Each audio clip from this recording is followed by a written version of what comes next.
Buenas noches, chiquillos. Voy a iniciar, les doy la bienvenida a la segunda parte de la ayudantía, donde se va a hacer el ejercicio del auto, ya que lo tienen también entre los ejercicios propuestos del profe, ¿ya? Pero la idea es que se vaya revisando poco a poco, ya, para que ustedes puedan comprender de dónde viene cada uno em, de los pasos, ¿cierto? Que sigue el profe también en su, en el ejercicio, ¿ya? Bueno, básicamente. Esta es la situación en la que estamos. Ya, tenemos un... vamos a leer primero el enunciado. Dice, debido a que el peso molecular de hidrógeno es muy pequeño, ¿ya? Su almacenamiento en estado gaseoso requiere contenedores muy grandes a alta presión. En situaciones donde el almacenamiento a alta presión no es posible, ya tal como en aplicaciones en automóviles, el hidrógeno es almacenado absorbiéndolo en un polvo de hidruro de metal hasta agotar su volumen. La relación siguiente permite relacionar la presión de vapor del hidrógeno con la temperatura, ya que es la que está aquí. Esta que está aquí. Relaciona la presión del hidrógeno con su temperatura. ¿Ok? pH es la presión del hidrógeno en atmósferas y T la temperatura del hidruro de metal en Kelvin. ¿Ya? El proceso de desorción, y al contrario de la absorción, entonces es una reacción química endotérmica, requiere calor, cuyo consumo de calor es un G, que es el que está acá abajo, ¿ya? Se puede expresar en la siguiente ecuación, que es la que está acá, donde aquí tenemos el flujo básico del hidrógeno y una relación, ¿cierto? Que relaciona con una constante, ¿ok? Donde el flujo másico del hidrógeno es la tasa de desorción de hidrógeno, ese que está aquí. La energía térmica debe ser suplida por el hidruro de metal para mantener una temperatura de operación suficientemente alta. La temperatura de operación se determina por el requerimiento de que la presión de hidrógeno, que es la que está acá, debe permanecer sobre una atmósfera para que el hidrógeno desorba desde el hidruro de metal. Es decir, tiene que haber una presión mínima. A una velocidad constante del vehículo, ya de 23 metros por segundo, un automóvil consume de hidrógeno, este flujo masivo que está aquí, ¿ya?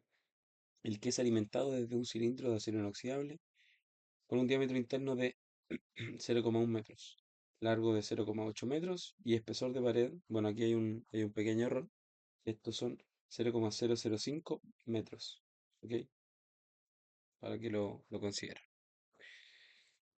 El contenedor que se carga con el polvo de hidruro metálico se instala en el vehículo de tal forma que el aire pasa sobre él en flujo cruzado.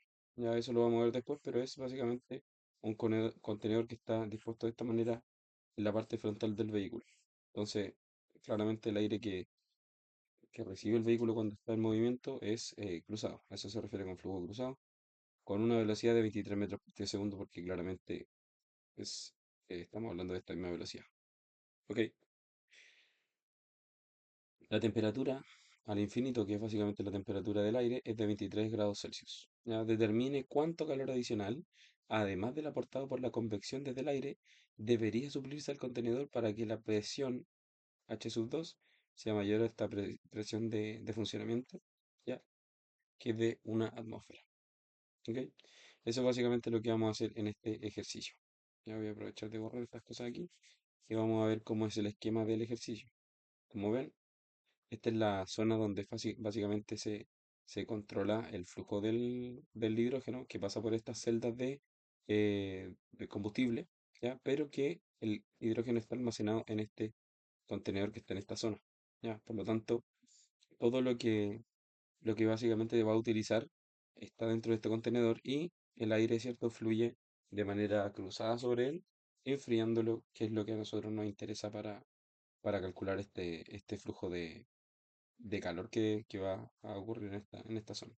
Entonces, básicamente, este es un ejercicio de flujo externo, ya que también es parte de lo que puede entrar en esta prueba. Así que vamos a darle una vuelta a este ejercicio y vamos a ver cómo se desarrolla. ¿Ya?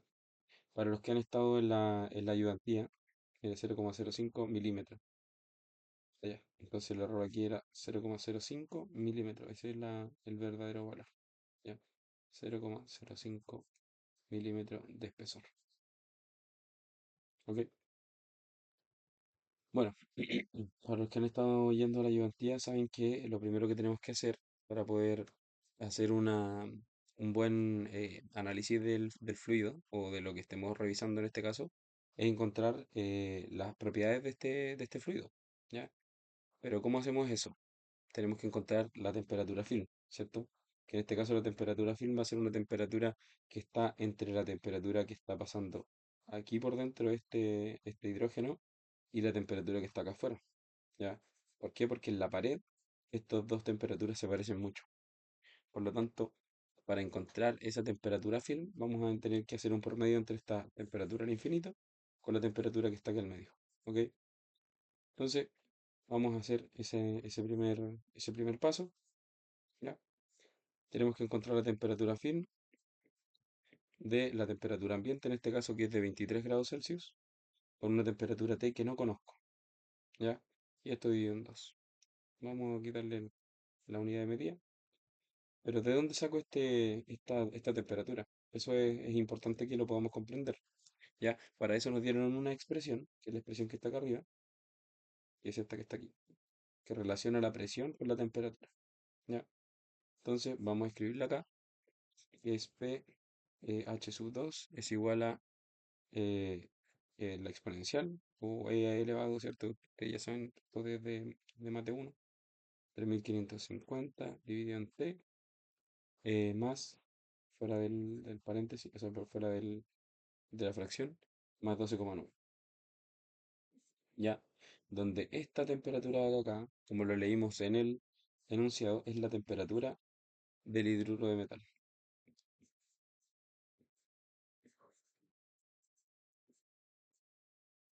¿Ok? Entonces, ahora, ¿cómo encontramos esa temperatura? Vamos a tener que hacer algunas asunciones, ya como por ejemplo, de que esta temperatura, ya como está relacionada con la presión, vamos a usar esta relación que tenemos acá abajo, de que la presión de H sub 2 que es mayor a esta presión F sub C que le pusimos acá, de una atmósfera, ¿ya? Vamos a obviar que tiene que ser mayor a una atmósfera y lo vamos a acercar a una atmósfera diciendo que la presión mínima, ¿ya? A la que puede estar este H sub 2 es muy cercana a una atmósfera, ¿ya? Y vamos a asumir, ¿cierto? Por lo tanto, de que esta presión mínima es de una atmósfera, ¿ok? Entonces vamos eh, a asumir eso, ¿ya? Y vamos a pasar directamente a esta parte de acá, ¿ya? Entonces, si nosotros hacemos un poco de juego matemático, vamos a encontrar que esta, ahora que le vamos a llamar temperatura mínima del H sub 2 o del hidruro de metal, ya del hidruro, va a ser finalmente eh, una expresión de este estilo. Ustedes ya pueden comprobar esto también con sus calculadoras o escribiendo a mano.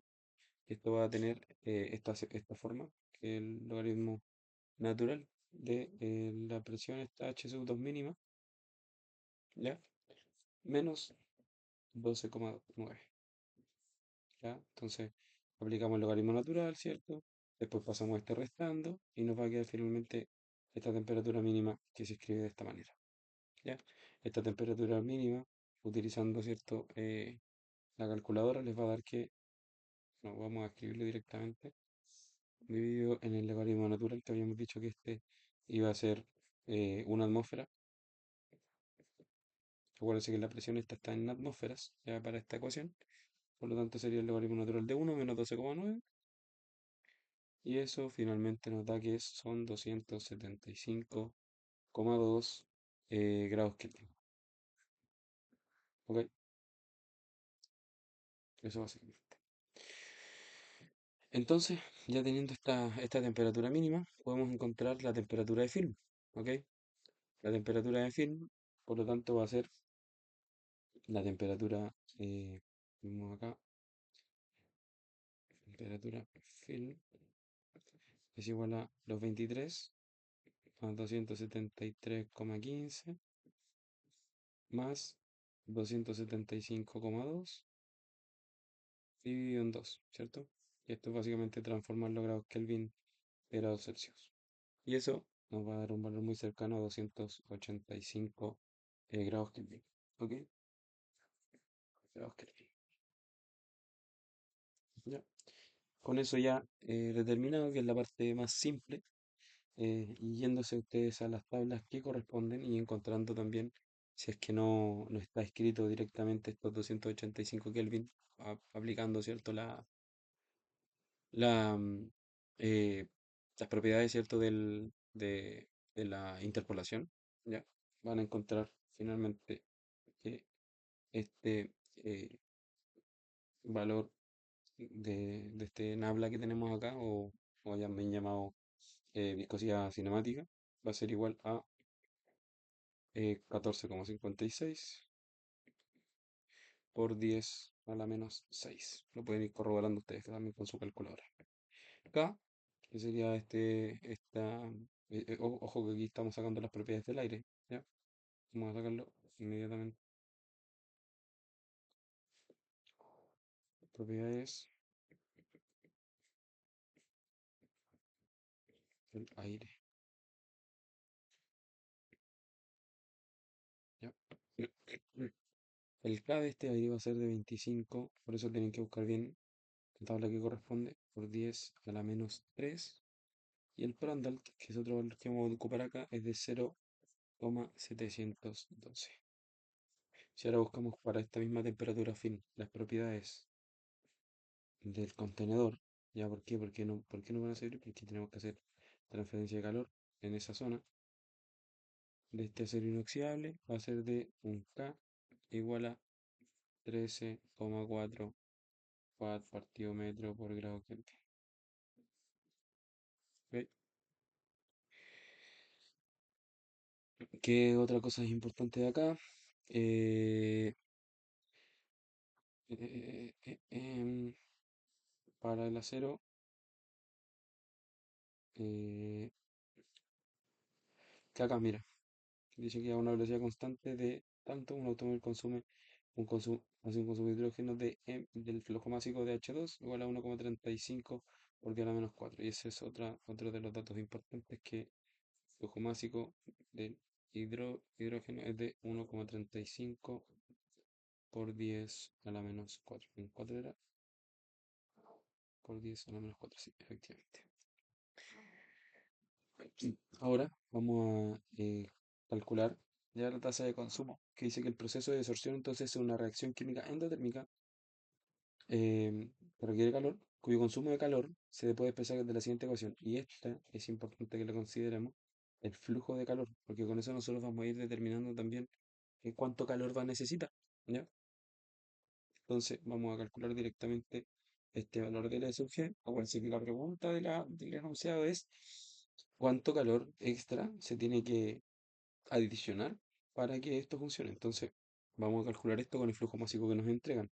Dice que es menos el flujo másico del hidruro, ¿ya? Multiplicado por 29,5 por 10 a la menos 3, ¿ya? Nosotros ya sabemos que esto es 1,35 por 10 a la menos 4 y por lo tanto E sub g, vale a hacerle un punto acá de que estos son las propiedades del aire, vamos a hacerle un cuadrado acá, ¿ya? Y acá las propiedades del acero inoxidable, del inox, ¿vale? Entonces esta parte que sería el flujo másico, perdón, el E sub g, que es la tasa de desorción, ya finalmente sería menos 1,35 por 10 a la menos 4 multiplicado por este 29,5 por 10 a la 3. ¿Ya? ¿Es a la 3? Creo. Eh, no tiene la 3. Ah, pero esto está en kilojoule. Ojo, está en kilojoules. Por lo tanto, es como que estuviera por 1000. Por lo tanto, son 3 ceros más para que queden en joule sobre kilogramo, que esas son las unidades que a nosotros nos interesan. ¿Ya? Este flujo másico que está en kilogramos sobre segundo, y la idea es que quede en joule sobre segundo, que básicamente es watt, ¿no? Entonces, para que queden en unidades correctas. Entonces, seguimos con, si ustedes realizan este cálculo, les va a quedar que esto es menos 3982,5 watts. ¿Ya? Y este dato va a ser bastante importante. Ya, entonces ahora vamos a pasar a la parte que a nosotros nos interesa, que es la transferencia de calor. ¿Ya?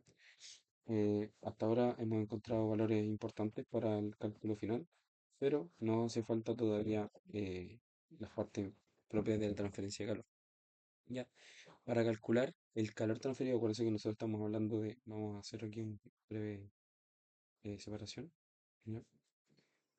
Para poder entender qué es lo que tenemos que hacer, tenemos que entender también el esquema en el que está dispuesto este contenedor. ¿Ya? Es un contenedor de este estilo, donde tenemos básicamente algunas consideraciones que tomar, como por ejemplo que la temperatura al interior de este contenedor es constante, debido a que básicamente estamos en un contenedor, ¿ya? No estamos ni presionándolo, ni haciendo nada extra a lo que es un contenedor, ¿cierto? Lleno de este hidruro, ¿ya? Por lo tanto, vamos a asumir, ¿cierto? Que la temperatura superficial es constante, primero que todo, es constante, ¿ya? Que la temperatura al exterior nosotros ya sabemos que es de 23 grados Celsius, 23 grados Celsius.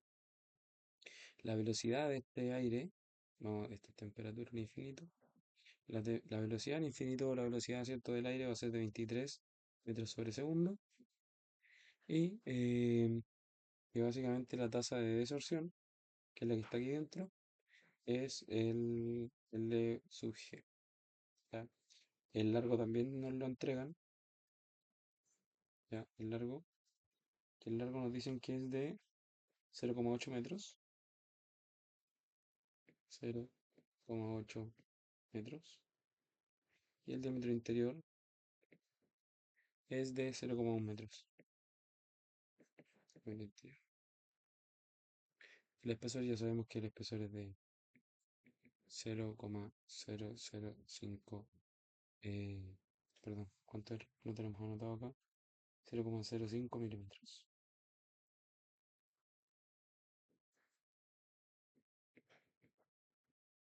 0,05 milímetros. Entonces, si pasamos nosotros todo esto ahora a las consideraciones de nuestro ejercicio, podemos encontrar eh, el valor del Reynolds, ya que es importante para que nosotros sepamos en qué régimen está trabajando el fluido y así usar un Nusselt eh, que sirva para este caso.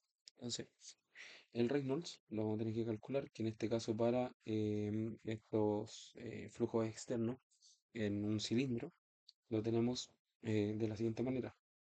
Sería esta viscosidad, perdón, la velocidad U multiplicado por el diámetro interior más dos veces el espesor.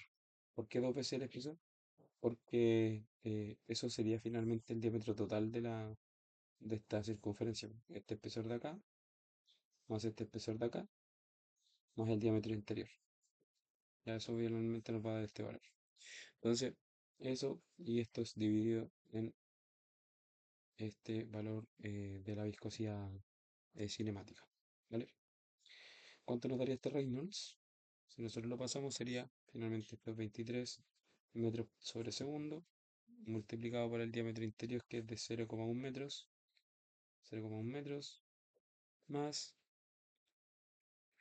0,05 milímetros, ya que si ahora nosotros lo pasamos a metros, sería 0,005 metros,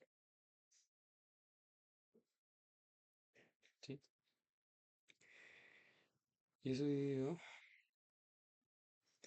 en 14,56 por 10 a la menos 6. ¿Y esto en qué unidades está?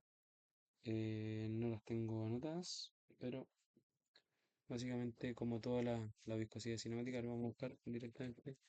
Viscosidad cinemática,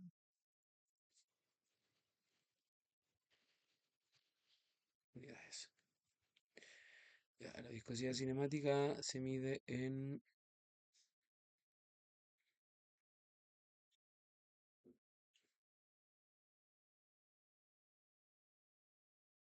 en Stokes, que básicamente es metro cuadrado sobre segundo.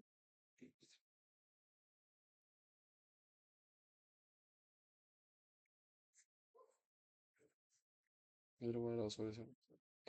Entonces, básicamente este Reynolds nos va a quedar que esto va a quedar en metros cuadrados, multiplicado por ese, nos quedaría 1 partido segundo arriba, y abajo también se va este metro cuadrado y nos quedaría 1 partido segundo, por lo tanto estas dos unidades serían, y estaríamos entonces muy correctamente para poder hacer esta, para poder seguir con esta parte.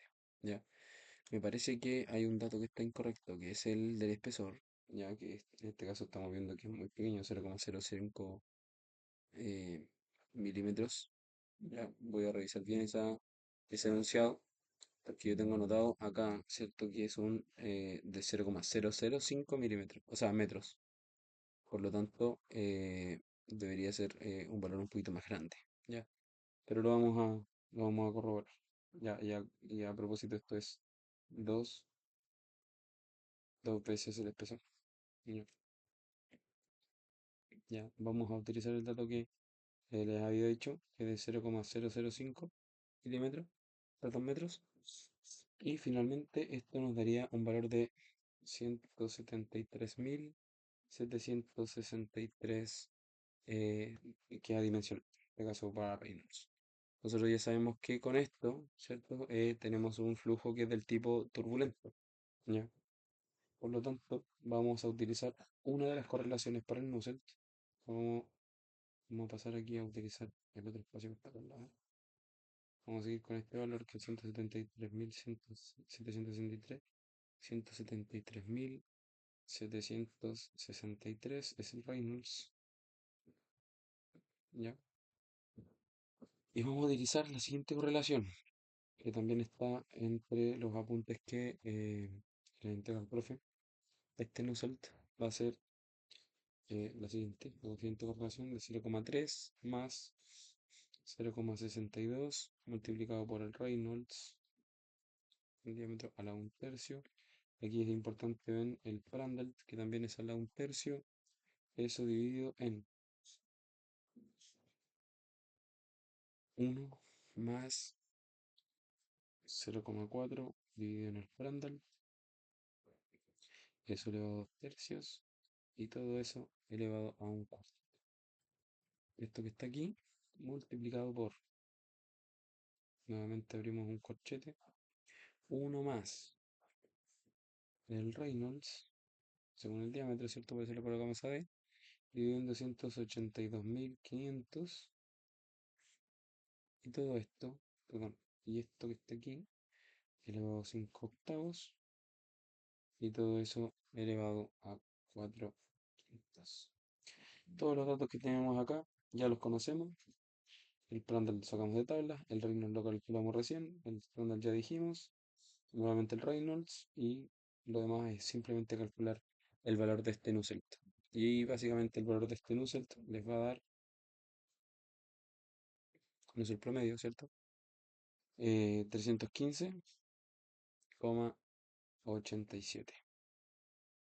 Por lo tanto, el coeficiente de convección medio, que nosotros ya sabemos que el coeficiente de convección medio tiene la siguiente forma, que es el Nusselt multiplicado por K dividido en este espesor,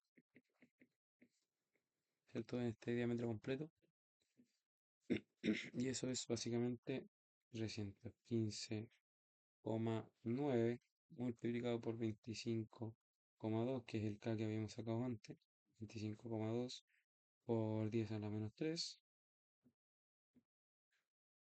Todo esto dividido en 0,1 más 2 veces 0,005, que fue lo que dijimos que íbamos a utilizar. Finalmente esto nos da 72,35, eh, el valor de este H. ¿Ya? Con ese valor de H ya tenemos eh, básicamente todo listo, ¿ya? Para poder hacer el trabajo, ¿cierto? Que es básicamente analizar el flujo que tenemos, ¿cierto? En este caso, ¿ya? Tenemos un flujo multicapa que básicamente es em, dos capas distintas, donde tenemos al interior, ¿cierto? El fluido que tenemos que calentar o enfriar en este caso, y tendríamos la pared, ¿cierto? Vamos a ir dibujándolo. Aquí tenemos la temperatura al interior, tendríamos que esta temperatura es la misma, tenemos conducción en esta zona y luego convección. Por lo tanto, el flujo multicapas quedaría de este estilo. Ustedes ya conocen esta parte, podríamos hacerlo con coeficiente global de transferencia de calor, pero vamos a hacerlo directamente, ya que esta fórmula también ya la trabajé con anterioridad para presentársela. Y en este caso es la temperatura al infinito menos la temperatura al interior, dividido en qué cosas. En la primera parte, ¿cierto? Que sería este valor de este flujo radial, ¿cierto? Pero con convección, que sería 1 partido en pi por el largo del cilindro por el espesor multiplicado por 2 veces el espesor, perdón, más 2 veces el espesor, y eso multiplicado por este h promedio que nosotros teníamos de antes. Esto hay que sumarlo con la conducción, ¿cierto? Que sería en este caso el logaritmo natural de este DI más 2 veces el espesor, todo esto, esta parte de aquí, dividido en el diámetro interior. Vamos a hacerlo bien y que quede más bonito. Sería como les decía anteriormente el logaritmo natural de el diámetro interior más 2 veces el espesor, todo esto dividido en el diámetro interior. También sale de las fórmulas que ya conocemos para flujos radiales, ¿ya? 2 por pi por el K, en este caso como estamos hablando de la conducción que hay en el acero inoxidable y que por eso también sacamos ese valor del acero inoxidable acá, ¿ya? En esta parte de acá, es de 13,4, pero vamos a colocarle aquí el K del stainless steel, ya que el acero inoxidable. Y eso multiplicado por el largo del- de este estanque. ¿Ya? Si nosotros pasamos directamente a sacar toda esta información, sabemos que la temperatura al infinito, vamos a pasarlo a Kelvin para utilizarlo, porque ya tenemos que la temperatura del interior lo tenemos en Kelvin. La temperatura al infinito son 296, que es básicamente 23 más 273, ¿cierto? 296. Y bueno, la temperatura al interior, que ya la calculamos, es de 275, perdón, 275,2. ¿Ya? Todos los demás datos ya los tenemos. Tenemos el diámetro interior, tenemos el espesor, ya sacamos recién este H, el K, el L, todos los otros datos los tenemos, por lo tanto es llegar y ponerlos dentro de la fórmula y básicamente este valor del Q, en este caso de convección multicapa, es de 404,6. ¿Ya? Ahora, la pregunta importante de este ejercicio y por el cual estamos haciendo todo este embrollo es eh, cuál es el calor que yo tendría que adicionarle. ¿Ya? Ya sabemos que el Q que le está adicionando esta convección es el siguiente, 404,6 watts. ¿Ya? Teníamos un E sub G, ¿cierto? Que también lo sacamos, ¿cierto? Antes, que es este calor que era necesario, que básicamente es 3.982, 3.982,5, ¿cierto? Y el Q de convección que lo sacamos recién, ¿cierto? Entonces, ¿cómo vamos a encontrar el valor del Q adicional? Vamos a colocarle aquí Q adicional, ya de agregar. Tenemos que hacer un balance de energía, ¿cierto? ¿Cuáles son las necesidades versus cuánto es lo que tengo que agregar, ¿cierto? Entonces tenemos que, eh, vamos a hacer una diferencia donde vamos a tener el Q adicional a un lado, ¿cierto?